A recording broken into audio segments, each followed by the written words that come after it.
Today's Shia Tanya for Gimel Elul is in Igeres HaKodesh, Simon Yud, the 10th letter. It's on Daf Kuf Tes Vav Amud Aleph. The number at the bottom of the page is 442. The giving of tzedakah, the Rebbe said, is just like every other mitzvah in that it is finite and has its limit. If you're very charitable, you give a fifth of your earnings. If you're ordinarily average charitableness, you give a tenth of your earning, but it's with a limit. And that's because everything in this world is finite. The world itself is finite. And so the mitzvah has to be given through a tzimtzum that restricts it and gives it a limited size. We are 2/3 of the way down. The line begins with the word HaTorah. However, Hainu dafke l'sheme HaTorah. This limited amount of tzedakah, the limit that is placed on the mitzvah of tzedakah, applies only to the person who keeps Torah. And he has not digressed from the mitzvahs neither to the right nor to the left. Not even a hair's breadth. He hasn't been distracted. He hasn't been sidetracked from Torah and mitzvahs at all. For him, the mitzvah of tzedakah is limited. Aval mi shehevet olav haderech chas v'sholem, but the person who has strayed from the path, me'ach shehevet darkei lo seis migrois b'kedesh elyein, because he has strayed, and therefore is lacking something, is missing something of the holiness shegora erkei. He is lacking something from the quota of godliness that he was supposed to produce.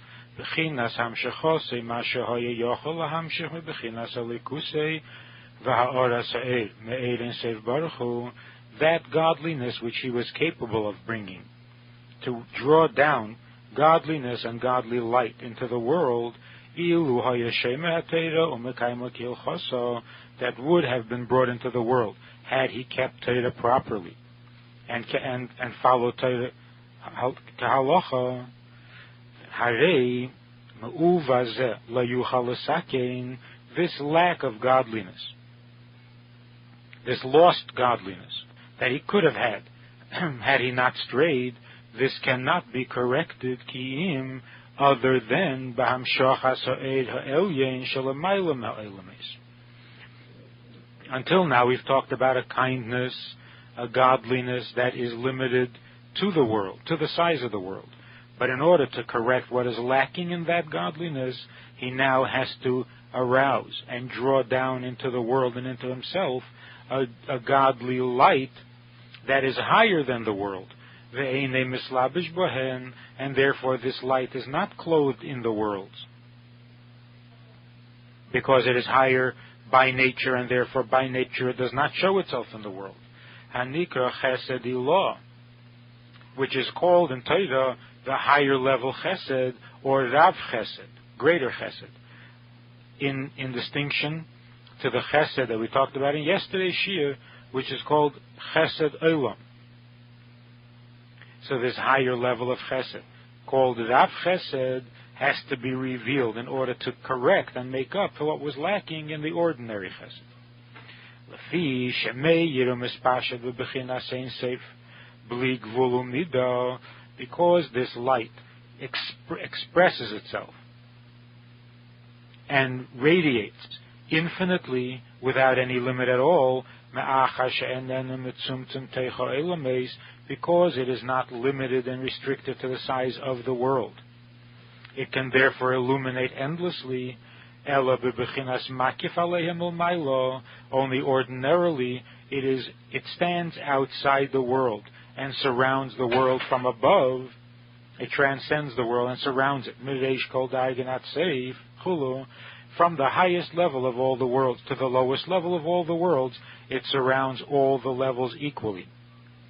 And when the person draws this infinite light down to himself in his deeds, in his mitzvahs, through his own initiative, through an awakening below, Azai eid elyon zeh meiru mispashet teicha elameis, that causes this infinite light to illuminate into the world, umisakin kol me'uvos, and it fixes and corrects all faults, all the flaws. V'chol migroi shenitnu b'kedesh ha'elyon, and all that was lacking in this divine holiness that the person is supposed to bring down into the world, and didn't, this infinite light corrects it and makes up for it.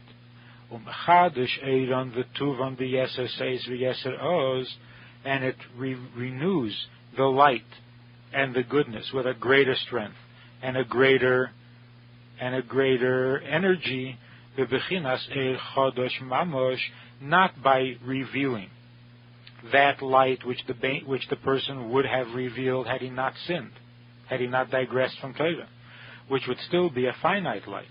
So here, it is not revealing that light which has remained hidden because of the person's failures, but rather this is revealing a whole new light, a light that doesn't ordinarily come into the world at all. Lochein amru, and that's why the Gemara says, B'mokim shebali tshuva imdim, that in the place that the Baal Tshuva stands, etc., the tzaddik can't stand. In other words, when the Gemara says that in the place where the tzaddik, where the Baal Tshuva stands implies a permanent position.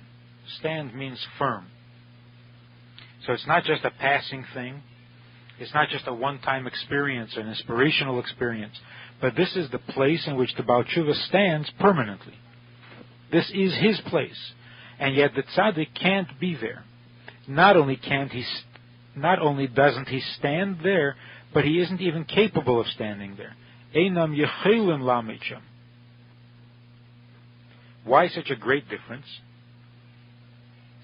So by what the Rebbe is saying here, we'd understand. It's not that the Baal Tshuva reveals retroactively that light which he had been missing before he became a Baal Tshuva. So it's not that he goes back and he makes up for what he could have had he been a tzaddik all along, because that's all finite godliness. And that's not the greatness of tshuva. The greatness of tshuva is that it brings into the world a divine light which by nature, even by the nature of the tzaddik, he cannot bring into the world at all because it is bigger and higher than the world. And yet through tshuva that does come into the world. So the distance between the Baal Tshuva and the tzaddik is not one of degree. It's not that one has a little bit more of godliness, another has a little bit less of godliness. It's the nature of the godliness, the quality of the godliness that is radically different in the Baal Tshuva from the tzaddik. And that's why in the place where the Baal Tshuva stands, in the infinity of it, the tzaddik isn't even capable of standing because it's a whole different ballpark. As the Rebbe once said about the nigun, that is called the Baal Tshuva nigun, the nigun that we sing on Yantif. Ata b'chartanu, when the Rebbe introduced the nigun and taught it, he said that this is called the Baal Tshuva nigun because it doesn't have an ending. It doesn't end. And that is the nature of the Baal Tshuva, that the godliness that he reveals into the world is endless. And therefore his Aveda, the Aveda of the Baal Tshuva, is also an endless one. Because he feels that whatever he did yesterday, whatever he did until today, is not only insufficient, it is nothing at all.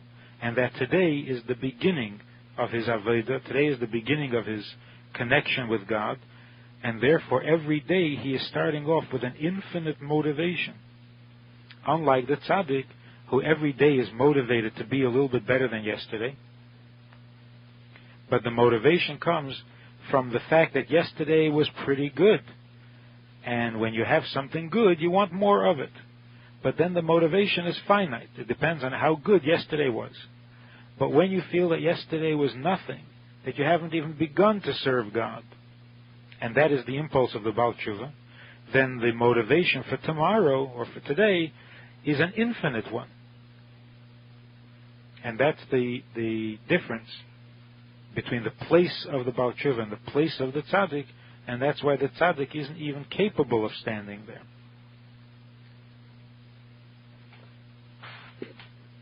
the Hayom Yom for the fourth day, for the third day of Elul, Gimel Elul, the Rebbe writes that the one who believes in Hashgacha Protis, in divine providence, knows that man's steps are guided by God, which means that this neshama of this person, needs to elevate or to correct some elevation or correction in a given place in the world. And hundreds of years, or maybe even from the time of creation, this place or this object is waiting, that needs to be refined and elevated by this particular neshama. It waits for that neshama to come and elevate it and to correct it. And the neshama also, sensing its mission, from the time that it was separated from God and created into the world, the neshama waits for the moment when it will be able to go down and elevate and refine that which is its mission in this world, to elevate and to refine.